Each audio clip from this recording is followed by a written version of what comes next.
Ângelo, Oi? por favor, só me coloca como co-anfitriã. Como faz? Vai em participantes, Tô lá. Francine, Francine, mais mais. co-host. Pera. Mais. Qual que é o Co-host. co-host? Ah, tá. Yes. Thank you. Bom, pessoal, 7h20 da manhã. Espero que vocês estejam bem. Se vocês abrirem o vídeo, eu agradeço, né? Por enquanto, vocês estão com o microfone aberto, tá? Se a aula conseguir funcionar bem assim, eu prefiro, tá? Porque aí, se tiver uma dúvida, a pessoa abre o microfone e pergunta, tá? Se eu ver que no decorrer da aula isso não tá legal, a gente fecha e aí trabalha pelo chat mesmo, tá? Para as dúvidas, ok? Então, gostaria aí que vocês pegassem o livro e abrissem na página 130, lembrando que é o livro número 2, é o livro novo, né? É que pra gente é diferente, é o grupo 4. É o livro número 4. 4. Ah, de vocês é diferente? Ó, é o capítulo 8 que eu quero que vocês abram, chama Alimentação e Energia. É isso mesmo, é o grupo 4. Que página que é para você? 130 também. É a mesma página, só muda o livro, só. Livro 4, tá no guarda-roupa. Ah, tá. O que vocês chamam de livro 4, eu chamo de livro 2. Porque o meu vem o módulo 1, 2 e 3.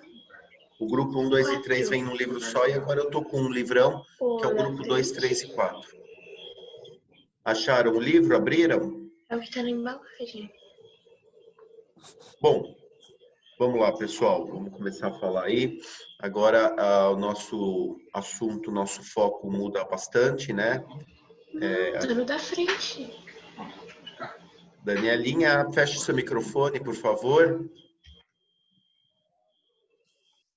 Isso, obrigado.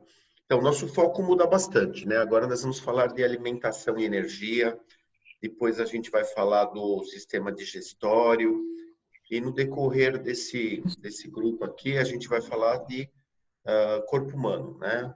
Anatomia, fisiologia, anatomia são as partes, fisiologia é o funcionamento.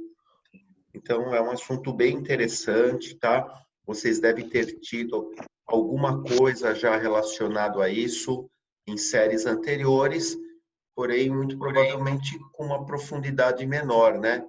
Então, agora que vocês estão no 8º ano, a gente tem uma linguagem já um pouquinho mais elaborada, com detalhes um pouquinho mais aprofundados, né? Que é o que a gente vai começar a fazer agora. Bom, por que eu pedi que vocês abrissem no livro? Eu preparei slides também para facilitar aí a dinâmica da explicação. Só que eu queria que vocês iniciassem olhando a imagem da página 131, né? 130 a 131.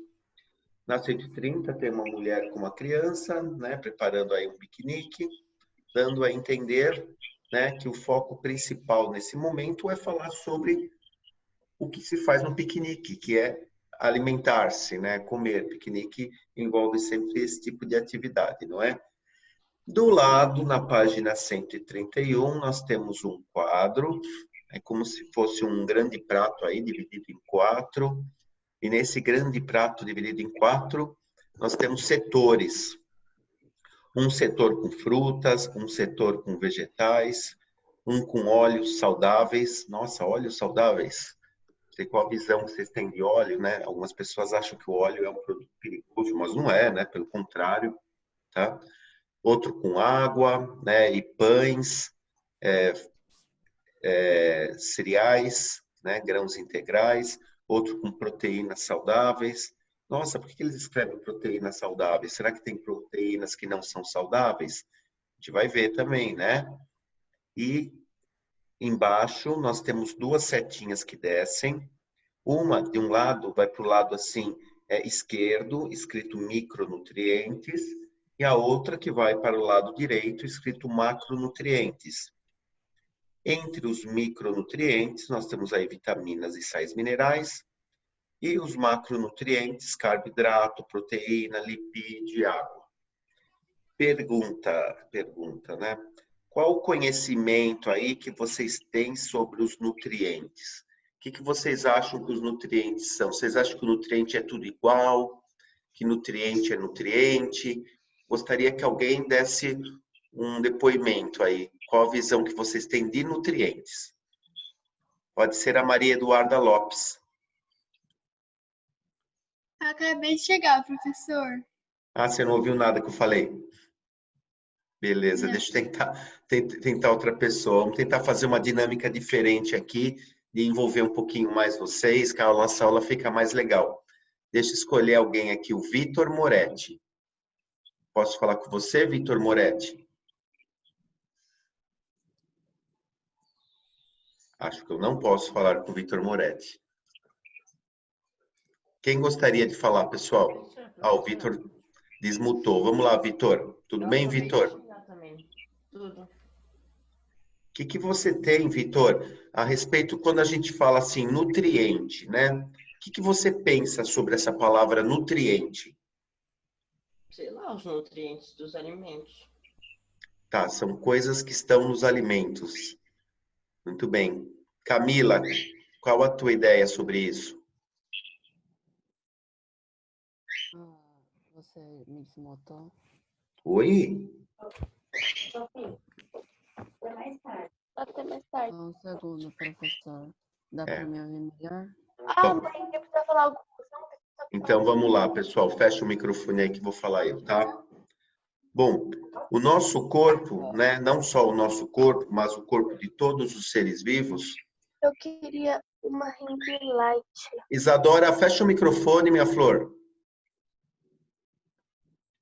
Então a gente vai ouvir você conversando com a sua mãe. Bom, não só o nosso corpo, como de qualquer ser vivo, ele é composto por matéria. O que é matéria? Ciências, matemática, português, não. Matéria são as moléculas que formam o nosso corpo, né? A menor parte viva do nosso corpo, orgânica, biológica, é a célula. Porém, a célula são estruturas, né, orgânicas formadas por elementos químicos, que são as moléculas. Essas moléculas que constituem o que eu estou falando aqui, a palavra matéria. Então, nós somos formados por matéria, aliás, não só nós seres vivos, mas tudo que nós temos à nossa volta, né? Se você pegar uma caneta aí que está na sua frente, ela também é formada por matéria, apesar dela não ser orgânica, ok? Bom, essa matéria que está no nosso organismo, fazendo parte, formando as nossas células, ela veio até nós, né? E como que ela vem até nós? Não é por Wi-Fi. Ela vem por conta daquilo que a gente ingere, por conta daquilo que a gente come, por conta dos nossos alimentos.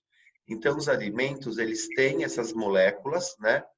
Combinadas, né? De maneiras diferentes, né? Eu sei, vocês só terão aula de química realmente no ano que vem, porém, quimicamente, essas moléculas são os constituintes dos nutrientes. Por isso que nós temos aí vários tipos de moléculas diferentes e, consequentemente, vários tipos de nutrientes diferentes, ok?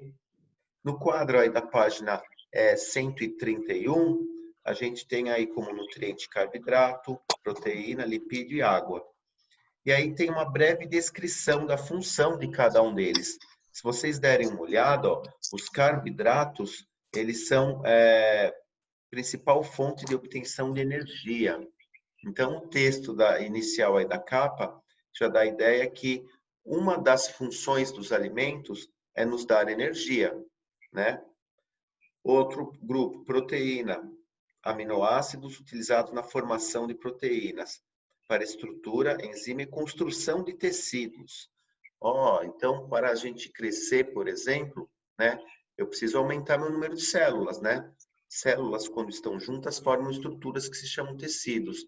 Então, para eu produzir novos tecidos, sei lá, produzir músculo, produzir tecido de osso, tecido de pele, e mesmo para o crescimento dos meus órgãos, eu preciso de matéria-prima, né, que vem dos nutrientes.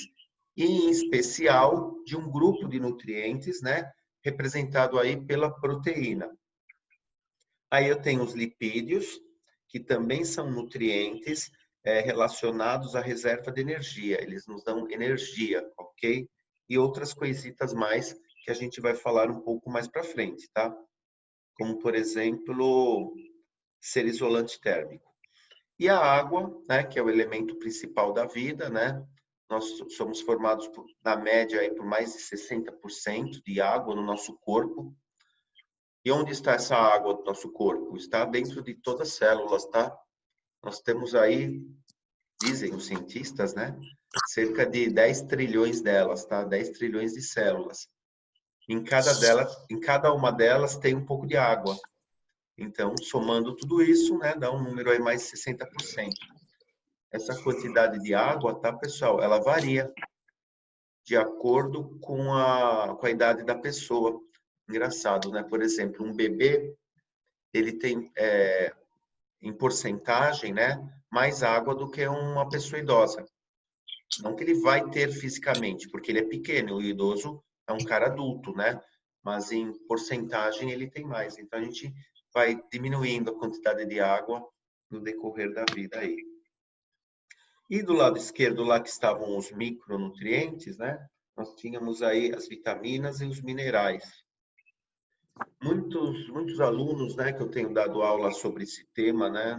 Tantos anos aí que eu dou aula desse assunto aqui. Eles associam muito a vitamina à energia. Engraçado, né?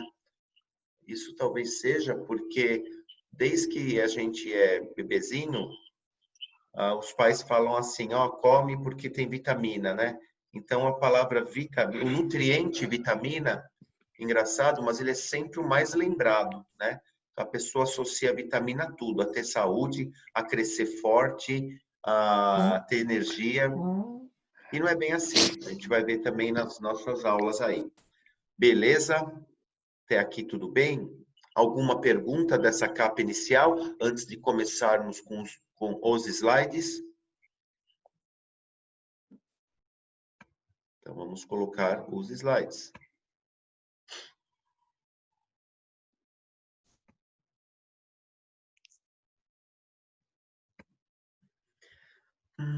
Vamos abrir direitinho.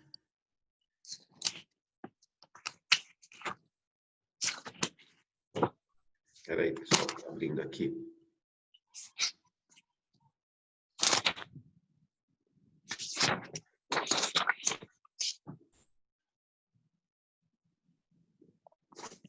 Só um minutinho, tá? Tô vendo um negocinho. Pronto. Opa, volta. Bom, pessoal, então vamos lá. Vamos começar. Lembrando que se vocês precisarem falar alguma coisa, né? Desmute o microfone e pergunte, tá? Caso contrário, deixa mutado, tá, Eliana? Tan-Yun, Yong-Wan. Deixa mutado, porque às vezes você dá uma espirrada aí, faz algum barulho no seu ambiente de trabalho e o som vem para todo mundo. Isso, Eliana. Obrigado, minha filha. Bom, capítulo 8, alimentação e energia, módulo 28, página 130, onde começa. Eu coloquei inicialmente uma imagem aí, um triângulo cheio de comida dentro. Alguém já viu esse triângulo cheio de comida dentro? Sabe o nome do que representa? Pirâmide alimentar. Isso, vocês devem ter aprendido sobre ela, sei lá, em que ano que vocês estudaram isso, você lembra? Quinto ano, por aí? Quarto e quinto, eu acho. Quarto, quinto, eu acho, né? Então. Bom, a pirâmide alimentar, pessoal, ela é algo muito importante, muito interessante para a gente analisar sempre que a gente vai falar de nutrientes, sempre que a gente vai falar de alimentação. Por quê? O que a pirâmide representa? Bom, a pirâmide, né, matematicamente falando aí, é uma figura geométrica cuja a base é mais larga do que o topo, né? Isso vai ser importante para que a gente comece a perceber algumas relações entre essa figura geométrica e os alimentos que estão dentro delas.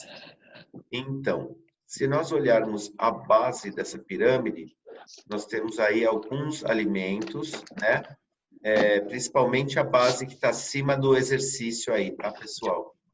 Que é essa pirâmide, no caso que eu coloquei, uma pirâmide mais moderninha. Então, além de colocar os alimentos, a pessoa que fez a pirâmide, ela colocou beber água embaixo e colocou atividade física. Porque entende-se, né, que esses elementos são importantes para que o indivíduo tenha saúde, uma atividade física e hidratação. Mas se você olhar aqui, ó, tá vendo a minha, peraí, tá vendo a minha flechinha? Todos vê, né? Se você olhar essa fileirinha aqui, ó, seria a base da pirâmide, eu encontro um certo grupo de alimentos. Alguém sabe me dizer que grupo de alimentos? Quem falou? O Pedro. São os carboidratos, né? São aqueles que nos fazem o que mesmo, que eu já falei hoje? Oi? Energia. Dão energia. Então, a base da pirâmide, tá? Cerca de quase de 60% do que a gente come no nosso dia a dia são alimentos da base, são alimentos que nos dão energia. Um patamar acima, né, um nível acima da pirâmide, eu tenho aqui fruta, verdura, cenoura que é uma raiz. Que grupo é esse aqui? De que tipo de alimento é esse aqui, vocês sabem? Os grupos que eu falei dos macronutrientes e dos micros também. Que grupo é esse aqui? Nutrientes? Oi? Repete, Pedro. Nutrientes? Não, nutriente tudo é, Pedro. Tudo é nutriente. Agora, esse grupo aqui, que tipo de nutriente é? Lipídios? Maria Eduarda? Não, Maria. Tá longe de ser lipídio. Lipídio aqui lá em cima. Micronutrientes? Micronutrientes, no caso, vitaminas e sais minerais. Tá? Então, o segundo nicho aí, o segundo nível de alimento que a gente mais tem que consumir são as tais frutas e verduras, tá? Subindo um nível acima, agora sim temos o grupo de que nutriente? Proteína. Proteína. Muito bem, proteínas, né? E no topo da pirâmide? Lipídios e Lipídios e açúcares, né? Pergunta, né? Como a gente já percebeu, a base são os que temos que comer mais. O topo são os que nós temos que comer menos. Agora, é proibido comer lipídios? Não. Não, né? Senão eles não estariam nem na pirâmide, né? Ok? Muito se ouve, né? O assunto da alimentação, nutrição, é um assunto muito falado em todos os... Se você pegar, por exemplo, qualquer programa de TV, aí, esses programas da tarde, aí, que fica voltado principalmente ao público feminino, vira e mexe, eles recebem visita de pessoas ligadas à área de saúde, que fala de nutrição. E, às vezes, dá uma impressão até errada de que os lipídios e as gorduras são inimigos da gente. Não é bem assim, tá? A gente vai ver aí ao longo das aulas que, inclusive, além deles não serem inimigos, eles são extremamente necessários também, tá? Então, nós vamos ver isso um pouquinho mais para frente, tá? Bom, começamos falando de nutrição, e nutrição o que é? É um processo biológico de ingestão e absorção de nutrientes, né? Não adianta só eu ingerir. Não adianta só eu ingerir o nutriente, eu tenho que ter uma maneira no meu organismo de absorver esses nutrientes. E a gente vai ver mais para frente que a absorção dos nutrientes não é igual para todo mundo, tá? Vocês têm uma absorção X, o pai de vocês tem uma absorção Y, e o vovô tem uma outra absorção aí, tá? Não são absorções iguais. Por isso que as necessidades alimentares e nutricionais, elas variam de acordo com a idade da pessoa, entre outros fatores que também iremos falar, tá? E a nutrição é algo fundamental, né? Para a manutenção das funções vitais do organismo. O nosso organismo é uma maquininha biológica, uma maquininha orgânica que a todo momento está produzindo energia. Como que ele produz energia, né? Ele produz energia por conta dessa alimentação. Essa energia, ela vai ser produzida a nível celular. E a todo momento ela tem que ser renovada, tem que ser produzida. Tá? Eu costumo comparar, por exemplo, né? Sei lá, uma lampadinha, né? Você tem uma lampadinha ligada numa pilha. Então, enquanto a lampadinha, né, está ligada numa pilha, a lampadinha está acesa. Se eu tirar a pilha, que é o que fornece energia, a lampadinha apaga. Claro, né? Muito simples. Porém, se eu ligar de novo a pilha, a lampadinha volta a acender. Diferente do que acontece com um organismo, com algo orgânico, com algo vivo. Se a minha célula ficar alguns minutinhos sem acesso, né, aos elementos que vão fazer com que ela produza energia, ela, assim como a lâmpada, ela vai apagar. Só que o apagar de uma célula não vai fazer com que depois que essa energia voltar, ela volte a acender. Ela apaga para sempre, ou seja, ela morre, né? Então, se eu ficar sem esse processo aí, ela morre. É bem verdade que morrer por falta de nutrientes não é algo rápido, né? É uma coisa que demora, porque a gente tem no nosso organismo certos meios, né? Certas maneiras de armazenar essa energia. Porém, não sei se vocês já aprenderam, alguém aí lembra de uma coisinha que a gente acho que até comentou nas nossas aulas, né? Nós comentamos sim, chamado respiração celular? Quem lembra? Lembro mais ou menos. Que eu falei na nossa aula ainda na época presencial. O que é a respiração celular? São as trocas gasosas das células? São trocas gasosas, né? São trocas gasosas que vão fazer com que o oxigênio que você respirou aí pelo nariz vá por um sistema aí, que é o sistema respiratório, até o pulmão, e seja feito um processo de uma difusão, onde ele vai para o sangue. E o sangue leva para a célula. Então, a célula, além do nutriente, né, que tem que estar entrando nela, que vem do sistema digestório, ela vai precisar também do oxigênio, que vem aí do sistema respiratório. Esses dois elementos dentro da célula vão fazer com que, num determinado local da célula, né, numa organela chamada mitocôndria, seja produzida energia. E aí a célula se mantém viva. Como eu falei agora há pouco, nutriente, claro, se você parar de comer, você morre, evidentemente, tá? Só que demora, tá? Porque o nosso organismo, ele tem meios de guardar essa energia, de armazenar por um tempo razoável. Agora, oxigênio, não. A gente não tem um tanque de oxigênio interno, né? O pulmão não é um tanque de oxigênio, não. Então, a gente não consegue segurar por muito tempo. Por isso que alguns minutos sem oxigênio já são suficientes para que a gente morra, né? Por quê? Fisicamente, o que acontece que vai te levar à morte? As células morrem, elas param de funcionar, tá? E se as células que formam tecidos, que proporcionam o funcionamento do meu organismo pararem de funcionar, o que vai acontecer? Eu morro, né? E as primeiras células que param de funcionar são as células do sistema nervoso, justamente o cérebro. Então, a pessoa rapidamente ela entra em colapso aí, ela vem a óbito por conta da falta do oxigênio, muito mais rápido do que por causa da falta do nutriente. Ok?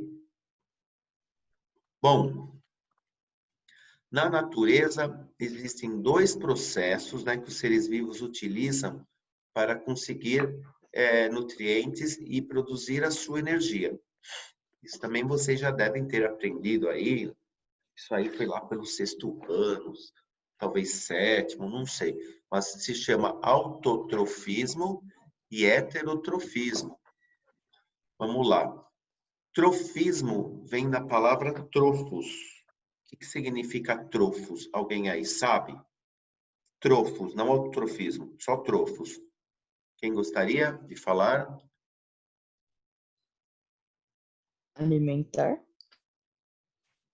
Alimento, né? Trofismo, ou trofos, quer dizer alimento. Muito bem, Cauã.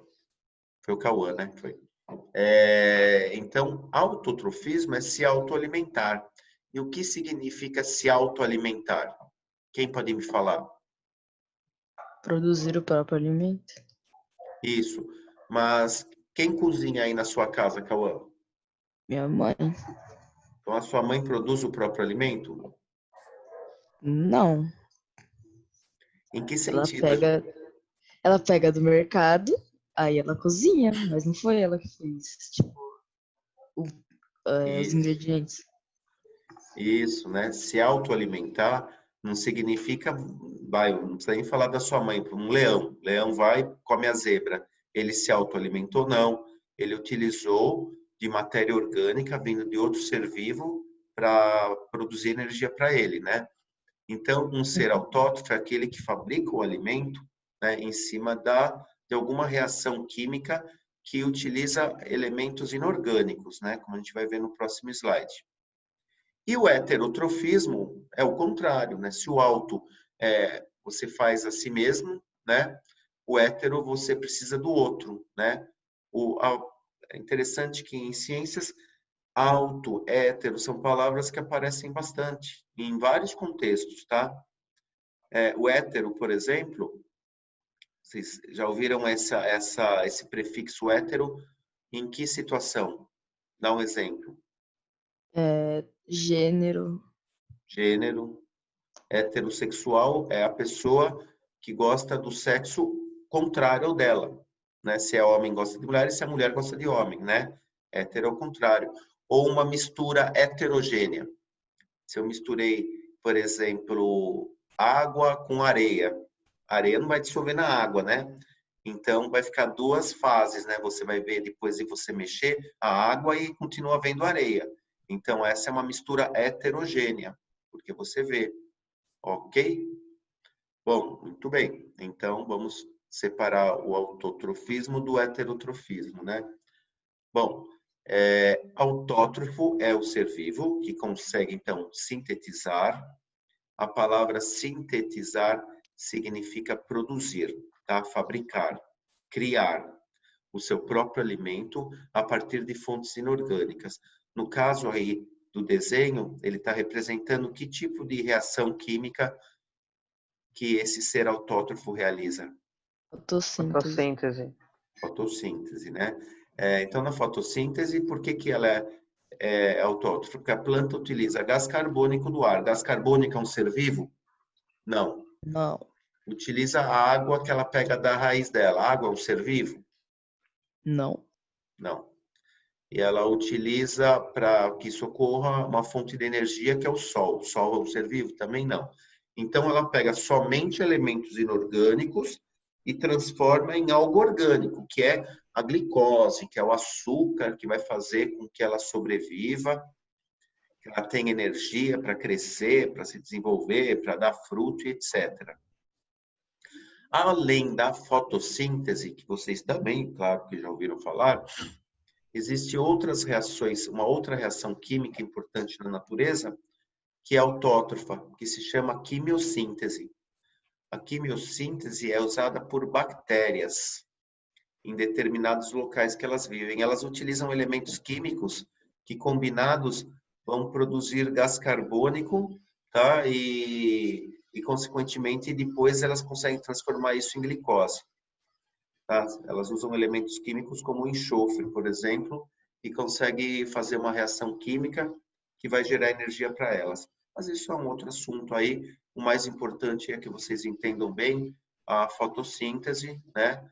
É por ter aquela relação aí com as cadeias alimentares, né? Que a plantinha na frente, ela sempre é considerada produtor, não é? E é isso, e por aí vai.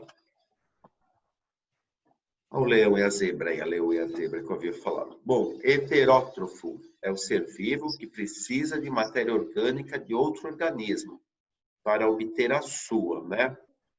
Acho que vocês já pararam para pensar, evidentemente, que tudo que a gente come vem de ser vivo, né? Então, o menino agora há pouco, não lembro quem falou, Pedro, acho, falou que a mãe dele vai no mercado e compra comida, né? comida que a gente come, todas elas são originárias de seres vivos, né? Por exemplo, deixa eu abrir aqui para quem está por perto. Por exemplo, Maria Eduarda, tá me ouvindo? Eu? Qual É das você. duas? Tudo bom, Maria Eduarda? Maria Eduarda, você tomou café da manhã? Qual das duas? Eu tô vendo na minha tela uma aqui, a Maria Eduarda L. Sou eu.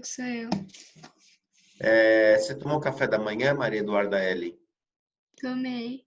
O que você comeu? Conta pra gente. Maçã, banana, com aveia e leite condensado. Aveia com leite condensado? Uhum. Então, você comeu seres vivos? Você pode dizer que você comeu seres vivos? Ou parte Não. de seres vivos? Não? Parte. Uma banana não é um ser vivo? Mas tipo, não sei explicar. É um ser vivo, mas não é tipo um animal. Mas é um ser vivo, Sim. tá? Ou podemos até falar que é parte de um ser vivo, né? O leite condensado não é um ser vivo, mas é parte dele. Aí sim, né? Que vem do leite da vaca, que por um processo industrial ele é transformado aí em leite condensado. Então, assim, não tem como fugir. A gente sempre vai comer seres vivos, né? Aliás, até uma coisa engraçada, seres vivos mortos, né?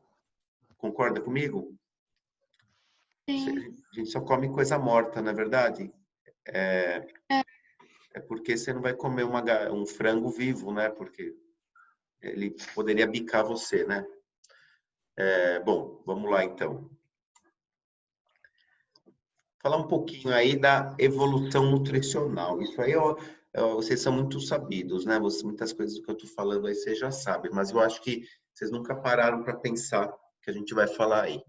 A alimentação, pessoal, ela foi um dos fatores de grande importância para que houvesse um processo evolutivo da nossa espécie, né? Quando a gente fala hoje em dia que a alimentação é tudo, da importância de uma boa alimentação, muitas pessoas não acreditam, sabe por quê? Porque hoje em dia o acesso à comida, ele é muito mais fácil do que era há 20 anos atrás, 100 anos atrás, 1000 anos atrás, 1 milhão de anos atrás, tá? Então, hoje em dia, a alimentação é uma coisa muito mais democrática, né? Você pode ver aí, não sei se vocês ouvem as notícias aí, essa crise toda que a gente está passando, mas, por exemplo, tem programas do governo lá no ABC, em São Paulo, que eles oferecem comida a R$ 1, um prato de comida, né? Então, assim, se você... Bom prato, né? Que agora vai ser, essa semana eles vão começar a dar de graça, né? Por mais que não deva ser uma comida igual, evidentemente, que vocês comem em casa, mas é comida, né? É energia, é nutriente e tudo mais. Mas nem sempre a alimentação foi algo de tanta fartura, né? Quer dizer, fartura numas, né? Muita gente no mundo passa fome, né? Isso é bem verdade. Mas, enfim, quem vive nos grandes centros urbanos, como a gente aqui, sei lá, o cara pode ser um mendigo lá na rua, né? Se ele juntar R$ 1, ele consegue comer, né? Como a gente, quando sai aí e vê as pessoas que pedem, né? Porque estão numa situação muito ruim, facilmente eles juntam R$ 1 para comer. Então, dizer assim, num grande centro urbano, como a gente vive, é meio, assim, meio difícil, né? Morrer de falta de alimentação, morrer de inanição, que é quando a pessoa morre de falta de alimentação. Mas a humanidade não foi sempre assim, né? Nossa espécie tem uma característica diferente, né? Nós somos bem mais complexos evolutivamente do que todos os outros animais que nos cercam, né? Algumas pessoas falam, a gente é mais evoluído. Evolução não é bem isso aí não, tá? Evolução, pessoal, é adaptação. Então, hoje em dia, se nós, seres humanos, estamos no planeta, é porque, de uma maneira ou de outra, com coronavírus ou sem, mas a gente está adaptado à vida aqui, não é? Se eu pegar uma borboleta, ela está viva hoje em dia no nosso planeta? Tá, então ela está evoluída também. ela conseguiu se desenvolver ao longo de milhares de anos e se adaptar à vida. Só que nós, seres humanos, né, diferente até dos outros mamíferos, que são nossos parentes mais próximos, a gente tem um gasto de energia maior do que outras espécies, principalmente por conta do nosso cérebro, né, que é muito mais desenvolvido, a palavra certa é desenvolvida, não evoluído, tá? Ele é muito mais desenvolvido do que dos outros animais. Se nós pegarmos, por exemplo, nossos parentes mais próximos, os macacos, mesmo assim, o nosso cérebro ele é maior fisicamente, ele tem mais capacidade de processamento, ok?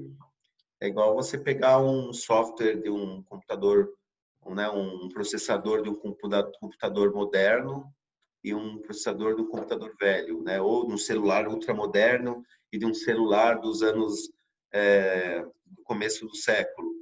A capacidade de realizar atividades desse processador é maior.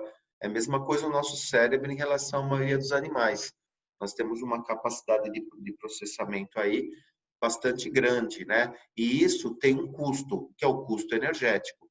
Então, ó, conforme está escrito aí nesse slide que vocês estão vendo, 25% é muita coisa, em 1/4 de tudo que a gente consome é transformado em energia e vai para o cérebro, tá? Então, o cérebro é como se fosse, né, fazendo uma analogia ao que a gente estudou no livro anterior, né, do consumo de eletricidade, né, nas residências e tudo mais, o cérebro seria o nosso chuveiro elétrico de casa, é o que mais gasta, tá?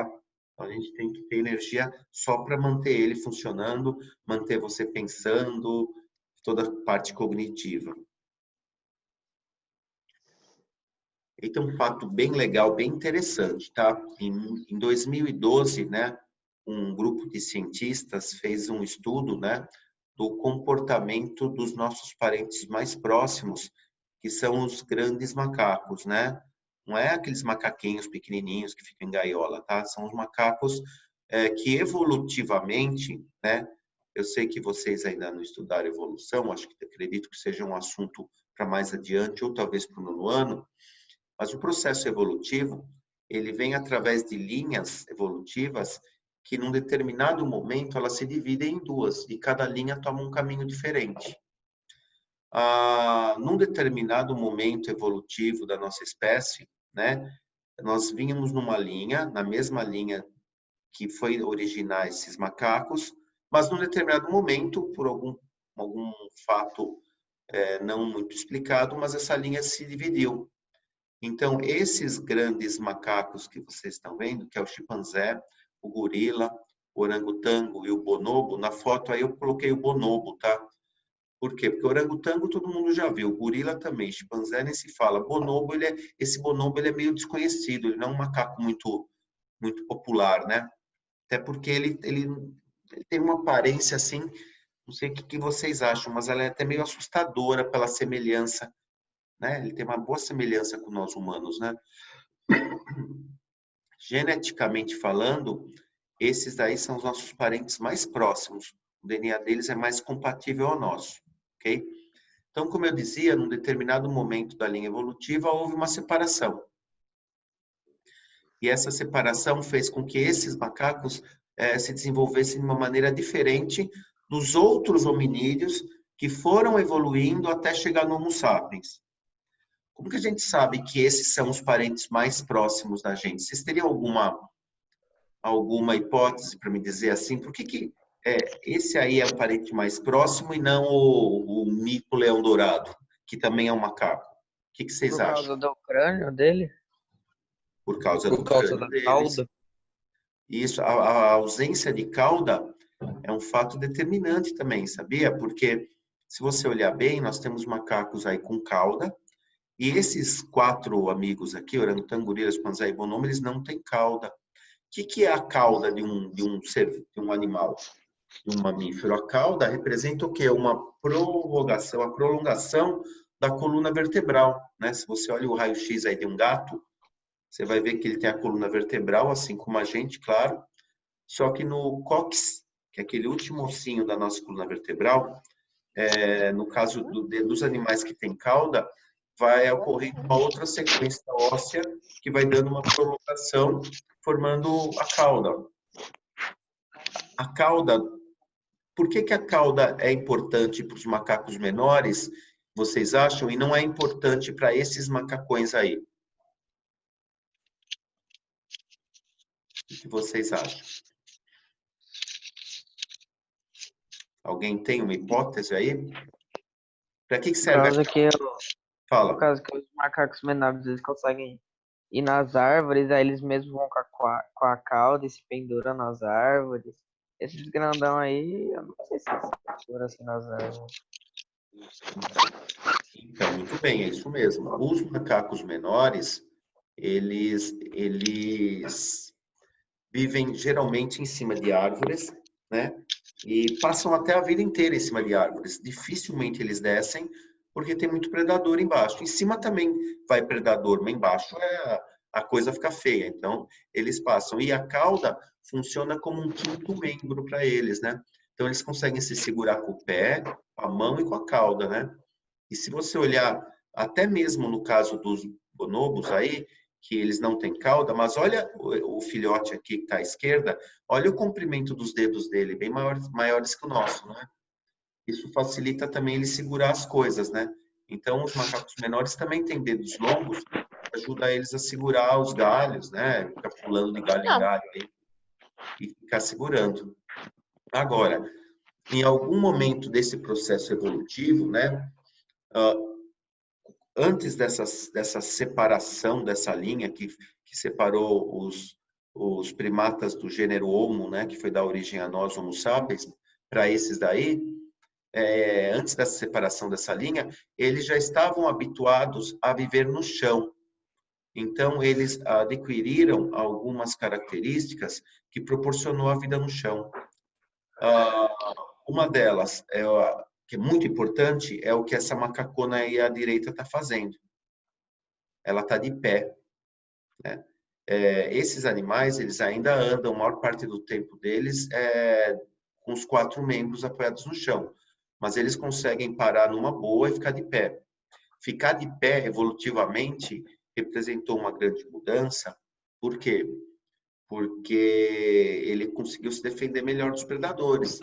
Imagina, você estando de pé, você está com as mãos livres para, de repente, se defender de um predador ou pegar alimento, né? Ou pegar alimento também, né? Tirar frutas de uma árvore, né? E ficando de pé também, ele enxerga melhor, né? Porque imagina, você está andando no meio da selva, assim, um mato alto, você está andando de 4 lá no chão. Você vai ver o que na sua frente? Mato, né? Você perde um pouco a visão. Ficando de pé, você já consegue dar uma olhada geral na situação. Então, o fato de andar de pé fez com que eles começassem, esses grandes aí, a abandonar o hábito de viver em árvores, porque eles já tinham condições de viver no chão. Então, a cauda não se tornou algo inviável. É claro, né? Não sei qual a ideia que vocês têm, esses processos evolutivos demoram milhares de anos, tá, pessoal? Não quer dizer que se um macaco pequeno hoje, ele para de usar a cauda, o filho dele já vai nascer sem cauda. Não é nada disso, tá?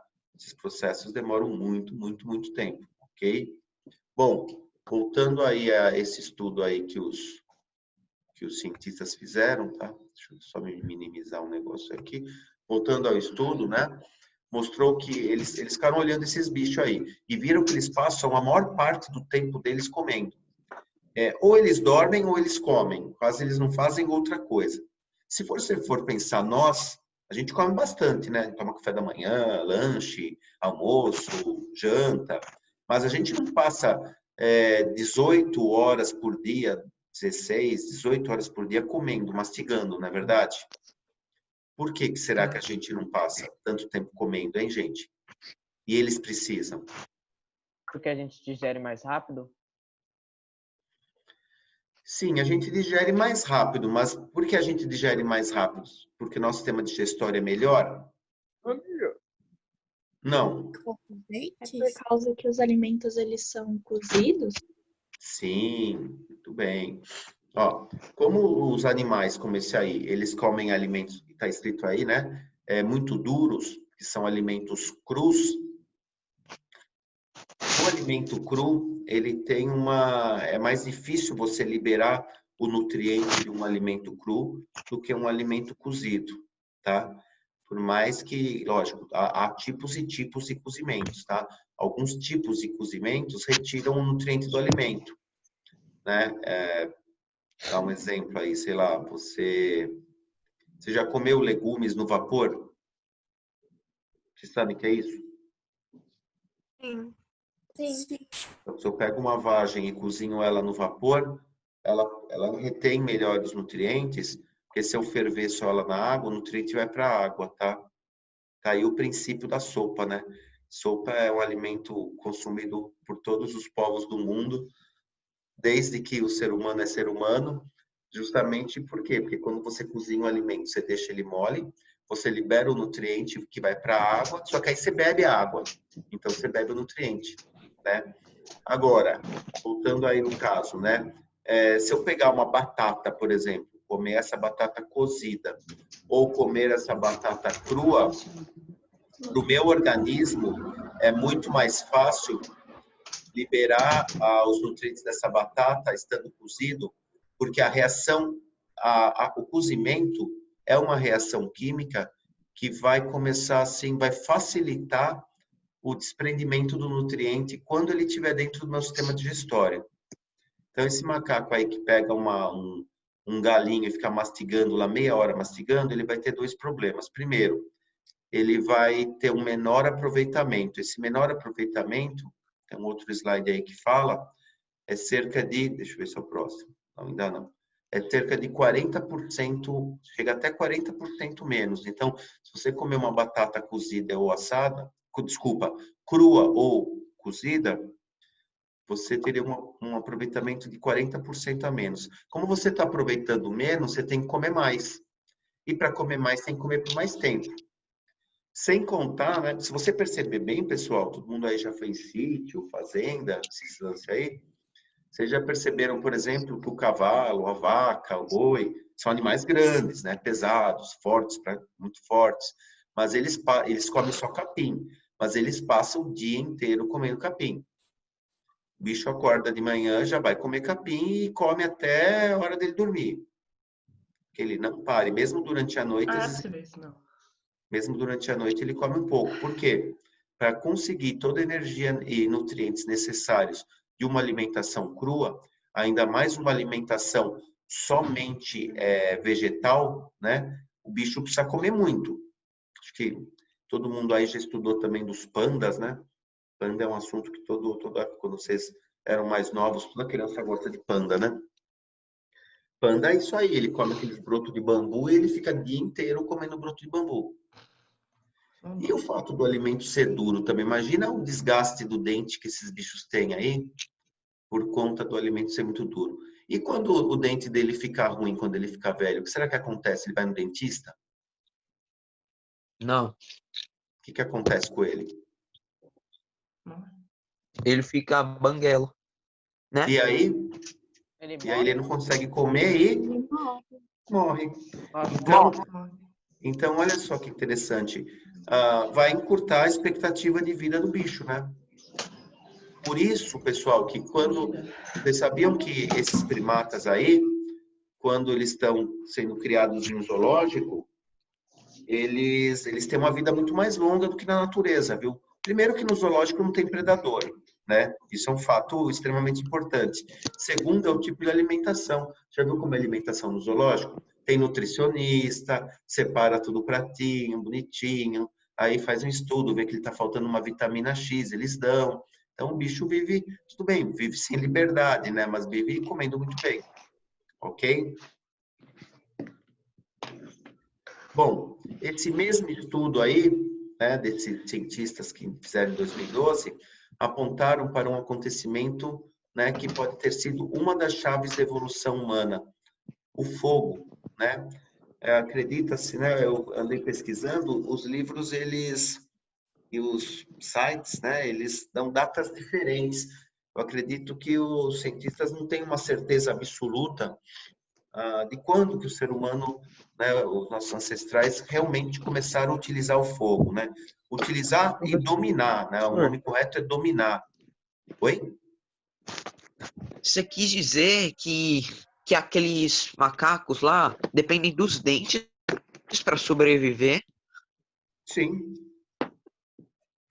Porque se ele tiver uma dentição ruim, ele não come mais. Você quer ver? Eu vou falar um negócio meio nojento que talvez vocês já saibam, tá?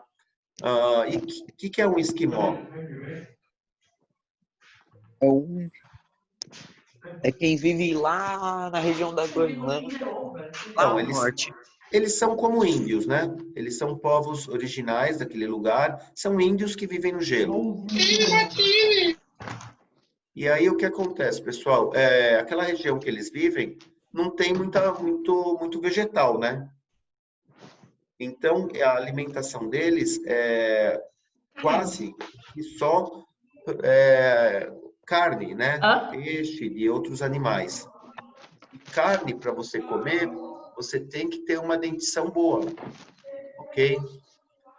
Ainda mais que assim, hoje você come filé mignon aí que sua mãe comprou no mercado, que ele é macio. Mas a carne de um animal de caça, geralmente não é uma carne muito macia. Então, o que acontece? Acho que não entendi nada, mas tá. Você está falando comigo? No decorrer da vida desses esquimós, eles vão ficando velhinho também, né? E vai perdendo dente e tudo mais. Chega uma hora que os vovozinhos esquimó, eles não conseguem mais mastigar carne.